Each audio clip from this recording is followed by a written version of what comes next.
My question for Han, or Honorable, he's saying, Dr. Price. Were the Hebrews in Egypt some 3,400 years ago? Thank you. Joseph Shellam. Well, the Exodus must have been a myth. You could start there because there is, the way it's described, that there were these zillions of people, not only Israelites, but a mixed multitude who went with them. And it gives huge numbers as well.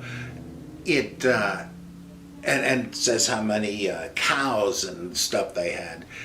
There is no sign of this. Well, for one thing, the armed host was so huge. Based on what we know about the extent of the Egyptian armies, they could have kicked the Egyptians' butts easily. So it's been blown up any way you look at it. But the thing that really kills it is that there is no detritus, no archaeological remains of such a journey, no matter which possible route you examine. And how would they examine it? Well, when they were trying to find Irem, the city of pillars mentioned in the Quran in the Saudi Arabian desert, they used infrared detection somehow to find ancient caravan routes, and they did find them. Well, if there had been this mass movement of zillions of people, there would be some kind of record left in the Sinai Peninsula even today. And there are like three, I think, hypothetical routes they could have taken, according to which hints in the Bible, but none of them show anything. And that's just impossible. There's also no physical evidence, no potsherds and so on.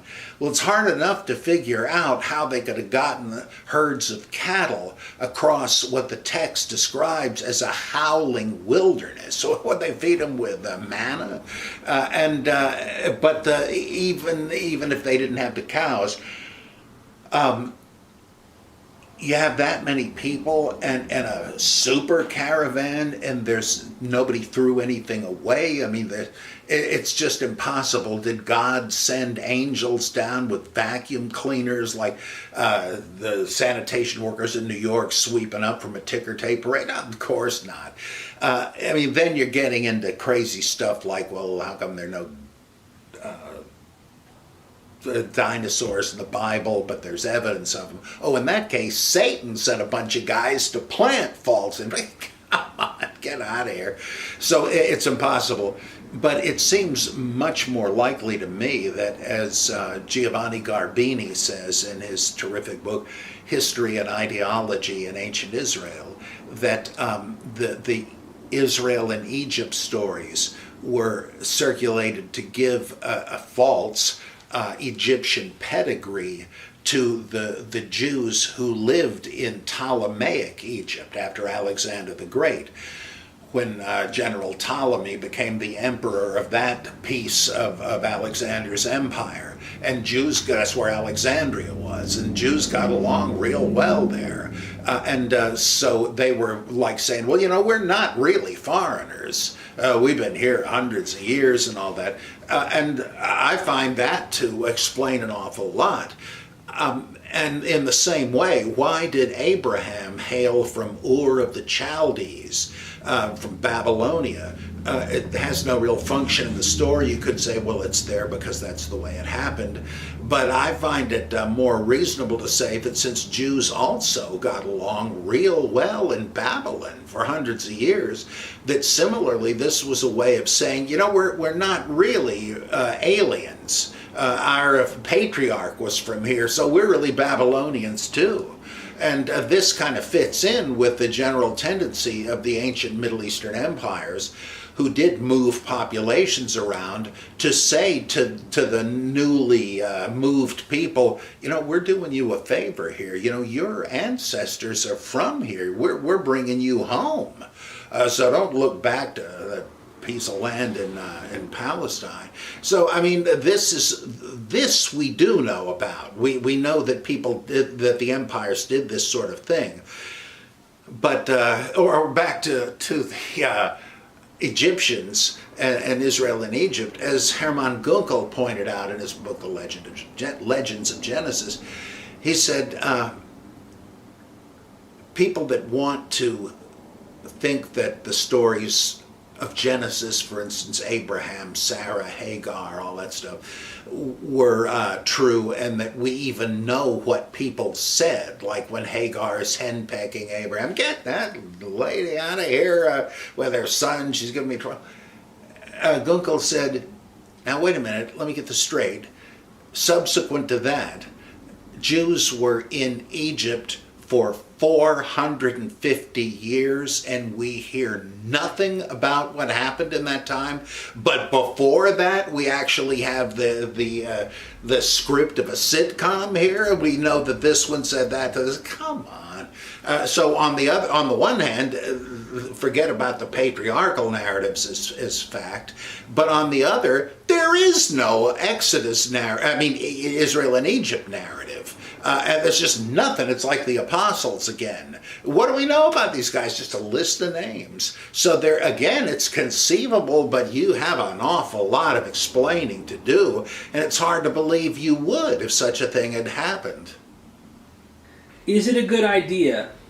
Will it sell? To write a book concerning the journey from Christian eschatology to astrotheology mythology. Kevin Maxwell. Well, there is an overlap because apocalyptic works in Judaism, the Secrets of Enoch, the Book of Enoch, and various other ones, they come from the scribes and the intellectuals and even the natural philosophers of Judaism. And so often in apocalypses, or that is in several of the apocalypses, the heavenly secrets are: what are the stars? Where are the snowflakes stored? Where is the rain stored? Enoch has shown all of this by angels, and here's where the stars are, and so forth. And in other apocalypses, they major on the secrets of the future. Well, in the first case, you have pre-technological astronomers like you had in Babylon and China, and so these were their theories about what it must be like up there. But of course, how would you know? Well, they said it was revealed to Enoch all long ago, which really fits into the fact that Enoch must have been a sun god originally. And at the future, well, they figured, who knows about that? Well, the ancient kings of Israel and Judah did, because when they were crowned again every year, just like the king of Babylon, they would be taken into the temple and ascend to heaven, at least they said so, and were given a look at the tablets of destiny so they would know what would happen in the next year. And so you better trust what they say. They've seen the future, you haven't. And so these were two specialties of the scribes who wrote this stuff, including collections of proverbs and stuff, the wisdom literature. And so there is an overlap between astrotheology and apocalypticism. You don't really need either for the other, but the same group was churning both of them out.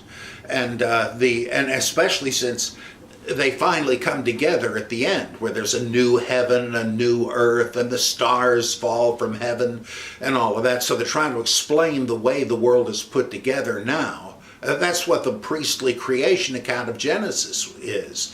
It's not myth. It's early natural science. It's very much like Thales and Anaximander and Empedocles and all those guys who were trying to figure out, how did we get to this world of diversity from a single original substance, which might have been water, Thales said, and so does the priestly writer. And gradually they separated. I mean, it's so, as Wellhausen pointed out long ago, this isn't poetry. This isn't even mythology. It's early science, scientific speculation before the invention of the telescope or anything like that.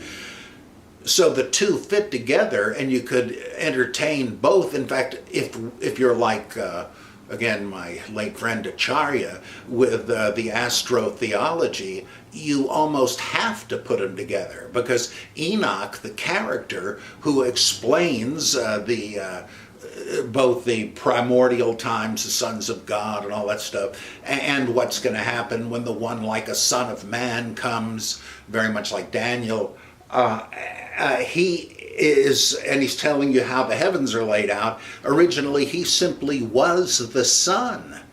Just like Hercules was, Samson, Elijah, Moses, they were simply the sun, Esau. And I could go into that, but probably boring everybody to a coma already. So they coexist and interact. So I guess if you're going from one to the other, what that would really mean is you find the verifiable part that has been debunked, that is the actual description of heaven as they believed. You find that no longer believable because of modern science, but modern science can't tell you the future, so you can still, by faith, believe that it's going to wind up as it says in the Bible. And I guess just to add to his question, I think he's trying to imply is, do you think it's worth writing a book coming from Christian eschatology, where he's from, to an astro-theology mythology book? Do you think it's worth it? Do you think it would sell? I would think so, because it would give you the opportunity to do at greater length what I just tried to do, to explain where biblical astronomy, astrology came from, and where eschatology came from, what they have to do with each other, and are they depend upon one another. I mean, I'll never have time to write it, but I think it would be really interesting to read. Good thinking. What's the airspeed velocity of an unladen swallow? Gee, I Emmett used to Sutton. know. Yeah, I used to know, but what was it? This kind of swallow or that one? The guy tries to answer it, and turns out there's two different kinds. I don't even know. Yeah, it's from Monty Python and the Holy Grail. I remember, even as a fundamentalist, I saw that when it came out in the theater, and it was the funniest thing I had ever seen. Of course, I love The Life of Brian. That is so well researched and so forth. In fact, in my new book, Holy Fable 4, in the section of the book dealing with the Book of Mormon, I quote something from a scene in The Life of Brian that is almost identical to this scene where Samuel the Lamanite, a prophet, is predicting the future. It's just as creaky and silly. You'd think the one came from the other. My question for Dr. Price: is it possible that Simon Magus was preaching through theater like Euripides? Santo Vlasis. I know of nothing that suggests it, but it's certainly possible. He would have had a heck of a story to tell. Of course, he couldn't really depict, well, I guess he could, the what's the word, the beginning of it, how the fall of the Ennoia, the primal thought, like Sophia, and her degradation in the material world, her incarnation as Helen of Troy and so forth, and then his own role liberating the current incarnation of Helen as a prostitute in a brothel. I've always thought of what he said, how he recruited her and he'd rescued her and she went around with him. I always thought how similar that is to a scene in Taxi Driver when Travis Bickle rescues Jodie Foster, I forget who it was, as a kid from this brothel. And it's very much like that. So I guess you could have a few scenes like that.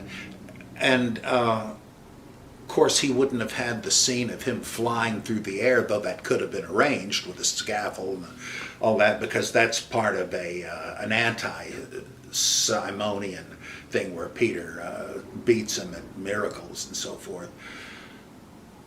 But I don't know of any anybody that has suggested that, which doesn't mean anything. I mean, I'm always interested in new possibilities, but I don't see anything that really suggests it. As far as we know, he did a kind of magic show. You can believe in me because who else can do this, and so on. That's a kind of theater, especially if he contrived it. But I don't know. That's really interesting. I'd like to hear more about the possibility. Paul's man of sin, 2 Thessalonians 2, is it a zealot leader or Roman ruler? And where does he, or the actual writer, get the idea? Does it predate the rebellion, 66 to 73 AD? And therefore, is it from Daniel 7:8 or Daniel 9:27, reflecting Matthew 24:15 through 16? Or from another biblical concept, or even pagan mythology? Or is it written after the rebellion? If so, how do we know, and why is it written as a coming event? Richard Young. Well, it does have pre-biblical origins in the Zoroastrian or Persian character Azdahak, and who is pictured as a giant, I guess, with three heads, three dragon heads, I think. And that survives into Revelation, where you have the Antichrist or the beast depicted as Leviathan from other Old Testament passages. And the thing is that it appears that Antiochus Epiphanes, who is the villain intended in Daniel, was understood in line with that. At least it's the same sort of a thing. And it comes from Judaism, once Judaism had been transformed into a kind of Jewish Zoroastrianism after the exile. Well, once it turned out that Antiochus was defeated, and the horrible, he did defile the temple, but they reconsecrated it and so forth.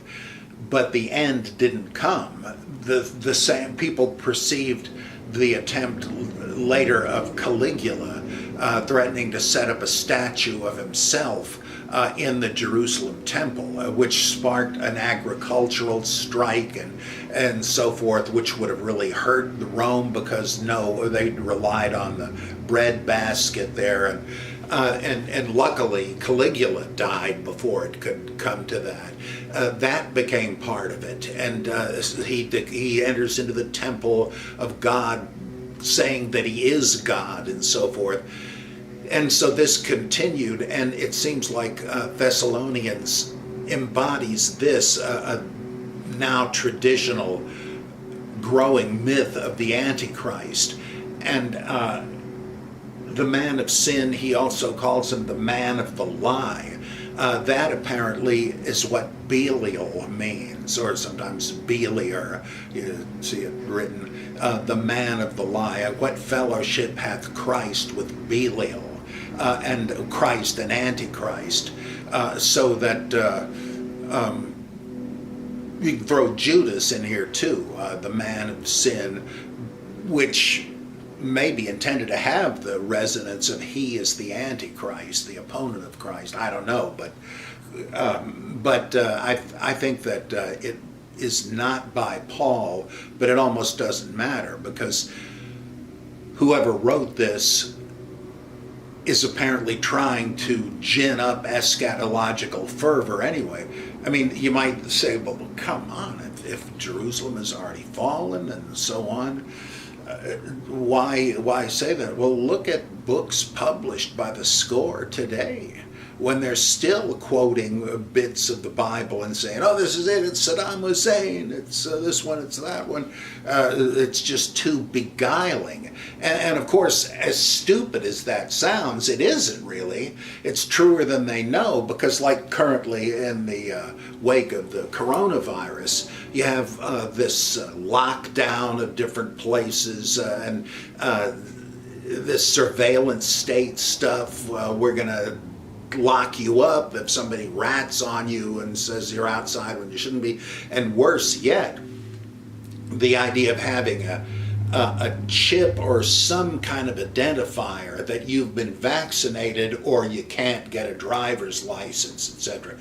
A fundamentalist might say, oh, that's it, that's the mark of the beast. In fact, I saw on the news somebody in Texas, a couple of people carrying this huge banner that said, Texas will not take the mark of the beast. Well, you can look at them and say, oh, it's just Dale Gribble or nuts. No. I mean, they may think it is a literal one-for-one fulfillment, but they're right. The problem is they don't see that these great biblical symbols are describing recurring scenarios throughout history, so that when you see something like this, this stunt about to be pulled, you can say, you know, that reminds me of the mark of the beast. And you're right. That's the idea. You're supposed to be galvanized, say, wait a minute, what's going on here? Not that we're near the end of the world, but this looks suspicious. Was Hitler the Antichrist? Well, the world didn't end, but of course he was. As 1 John says, there's many Antichrists. And it's very profound. The fundamentalists are jumping the gun in one sense, but they're entirely right in another. Interesting. Has Dr. Bob read any of these recent books, and if so, what does he think? A History of the Bible by John Barton, Christianity, The First 3,000 Years by Diarmaid MacCulloch, I believe, and or A History of Judaism by Martin Goodman. I've not read any of them. I'm not even familiar with them, I'm sorry to say. Okay. According to Wiki, synagogues existed well before the 2nd century A.D., and I don't see how their being mentioned in the New Testament somehow negates it being written in the 1st century. Michael Leto. Well, yeah, we know that they were around in New Testament times. It's debated, I think, whether synagogues were already existing during the Babylonian exile, though they might have been. But it looks like that they probably existed in the diaspora, since there was no way everybody could go to the temple in Jerusalem 3 times a year.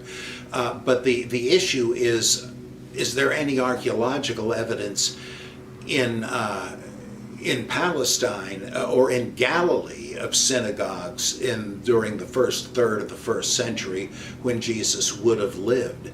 And it seems like the only 1 or 2 that may have existed were in the Hellenized areas, because Herod the Great had settled a bunch of Greeks and diaspora Jews in places like Caesarea Philippi, and which was basically Hellenistic, though some Jews lived there. And so far, there's been no convincing evidence even of a populated Nazareth in that period. On and off, Nazareth had been inhabited for hundreds and hundreds of years, but sometimes it wasn't. And there's no compelling evidence to show that anybody even lived there in the time Jesus supposedly lived there, though they did rebuild it in about 20 years later, which was before the Gospels were written, so that by the time they were written, the authors assumed that Nazareth as they knew it had existed in Jesus' day, and that they had forgotten that Jesus the Nazarene was a sect label, like saying Jesus the Presbyterian or something. And so we can't disprove it. It's an argument from silence. But it does seem a little odd. It does raise the question as to whether there was a Nazareth, or if there would have been a synagogue there. Is he on the West Coast? He should carry a bronze pole with an image of a coronavirus on it to heal him if he gets ill out there. Virochana Asura. Oh, I love that guy. He writes to the Bible Geek, and he writes for the Journal of Higher Criticism. This man is a convert to Hinduism who is amazingly well read. He writes critical articles on the Ramayana, the Bhagavad Gita, the New Testament. He's just incredible. He's another Frank Zindler, and he's also got a great sense of humor. And I can see. He's terrific. Can you ask Dr. Bob if he can put more of his books on Audible I'm sorry I butcher your name. I think it's Ovidiu Christia. Well, my book, Jesus Christ Superstition, is about to be recorded, though not by me. I don't know the name of the outfit that bought the rights to it. The publisher of the book dealt with them.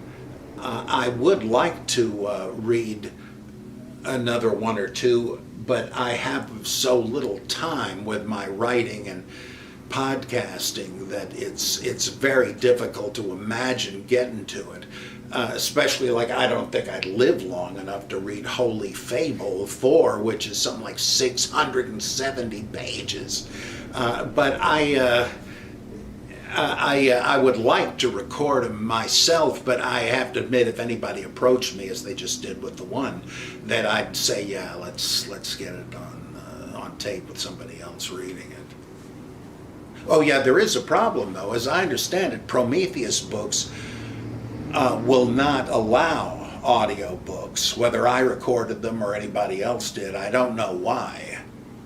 In the City of God, 16.9, St. Augustine said, "As to the fable that there are antipodes, that is to say, men on the opposite side of the earth, where the sun rises when it sets on us, men who walk with their feet opposite ours, there is no reason for believing it. Those who affirm it do not claim to oppose any actual information. They merely conjecture that, since the earth is suspended within the concavity of the heavens, and there is as much room on one side of it as on the other, therefore the part which is beneath cannot be void of human inhabitants. They fail to notice that even should it be believed or demonstrated that the world is round or spherical in form, it does not follow that the part of the earth opposite to us is not completely covered with water, or that any conjectured dry land there should be inhabited by men. For Scripture, which confirms the truth of its historical statements by the accomplishments of its prophecies, teaches not falsehood, and it is too absurd to say that some men might have set sail from this side, and traversing the immense expanse of ocean, have propagated there a race of human beings descended from that one first man. Turns out he was wrong. As I sit here in the antipodes laughing, I'd love to know a few of Dr. Price's favorite blunders from the Church Fathers." And this is from John Stevens.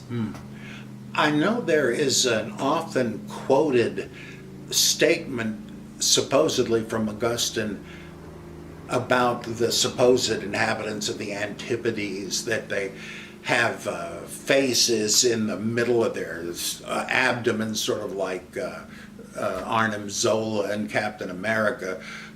But this seems to be, I gather it's not this, but I kept waiting for that description, and nobody can find that quote. It looks like a spurious attempt to just make the Church Fathers look bad. But Augustine, well, I don't get the impression you're trying to say what an idiot he was. It's just that he's caught believing things that we now know better about.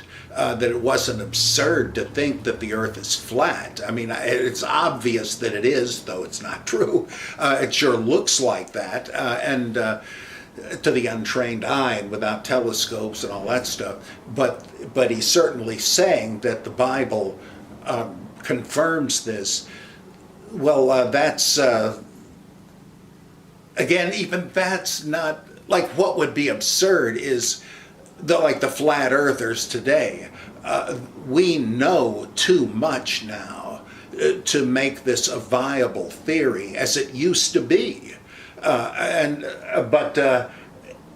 So if you're saying the earth is flat today, it's probably because the Bible does seem to say it, because that's what they thought then.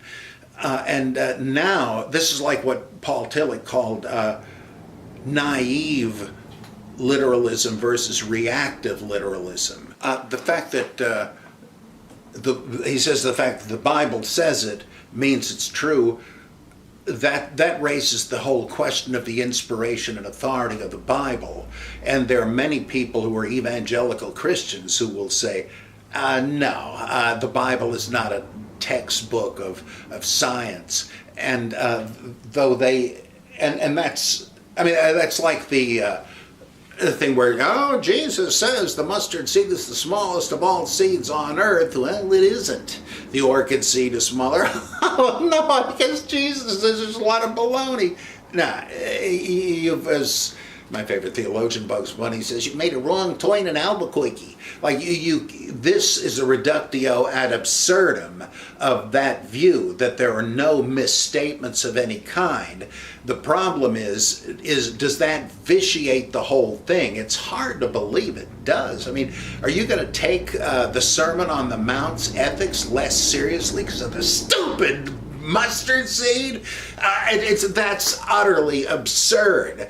So the question is, well, how do I balance that out? Where do I stop? Joshua the sun stands still, and well, that couldn't really be, but that becomes absurd in the same way. But and some people are willing to say, yeah, all right, it's not the terms in which it says a thing. Like a parable is obviously not supposed to be factual, but it's making a particular point. And maybe that's what's going on in all of these things. Jesus isn't teaching botany, he's talking about faith and so forth. Well, where do we stop with that? Because Rudolf Bultmann, with his demythologizing program, said, well, things like the resurrection of Jesus, that didn't happen either. But it's the part of the preaching of rebirth into an authentic existence that only faith in Christ can bring. Is that okay to do? I did a whole book on this called Inerrant the Wind. Little pun there. It's very difficult to redo the thing, to reboot any idea of biblical authority, when the bottom line is you can't say something is true simply because it's in the Bible anymore. But it's a funny thing here. Why could Augustine say such a thing? Well, he figured this is the truth. I mean, he believed that just as one of the ancients about the flat earth and all that. And he believed the Bible tells us the truth and the two fit. And they did at that time. Everybody thought it was flat. And the Bible writers thought it was flat too. But what happens when you find that it's not so? Well, the temptation is what I call the biblical hermeneutical ventriloquism, where you can't admit the Bible was wrong, because then you're going to have to do the retooling and nobody knows how to do it yet. So you say, oh, well, we've just been reading the Bible wrong. We thought it said the earth was flat, but if you look at this verse and translate it this way, it's really saying it's a round ball. You see, the Bible knew it before we did. Well, then why didn't we know it? I mean, we've been reading the Bible for a long time, and so the Bible becomes a ventriloquist dummy, and you're playing catch-up with the Bible. Like, would you go so far as to say the ancients didn't understand that there was a legitimate homosexual orientation? We do. They couldn't have known it. So is the Bible wrong when it condemns that, and we allow that? It's a museum relic in that sense. We'll have to do our own reasoning about it. Is that okay? Like we had to do our own astronomy. I don't mean to embarrass anybody. They're real problems. But I can't laugh them off. I can't think of other patristic goofs offhand, but in the Bible you do have the Joshua and the sun standing still, and the absurd attempts to say, well, maybe what God did was to change the refractive index so it seemed like the sun was in the sky longer than it was. Do you really think that's what's involved? I mean, that's like a Star Wars behind the scenes. Here's all the technical legerdemain that led to this. Do you really think that's what happened? Or Jesus multiplied the loaves and fishes? Well, actually he didn't, but he just made the gesture of giving the can of tuna and the crackers to the crowd, knowing that it would prompt them to say, if he's willing to share, maybe I should too. And so you had your lunch squirreled away and you said, okay, here, anybody need any salmon or whatever? And so that's very clever, but do you really think that, I mean, they're not going to tell you the main point of the story if that's the point of the story, and so on. When you start doing that, these ad hoc hypotheses, you're just making the Bible becomes a ventriloquist dummy again. You can make it say anything you want if you say, all right, I'm up against the wall. What it seems to say is just not true. And then you start winging it. Oh, maybe it means this, maybe it means that. Well, Martin Luther was trying to put an end to that when he said the Bible says one thing. We were not always sure what it is, but you have no business interpreting the Bible like it was a Ouija board or the I Ching or something like that. Read it like you would read Caesar's Gallic Wars or Seneca's epistles. There might be ambiguities, but you know how to read a human text written to humans, because if it's more than that, who's going to say what it really means? The Pope? You? Exodore, who's it going to be? And it can mean anything and everything, which means it means nothing.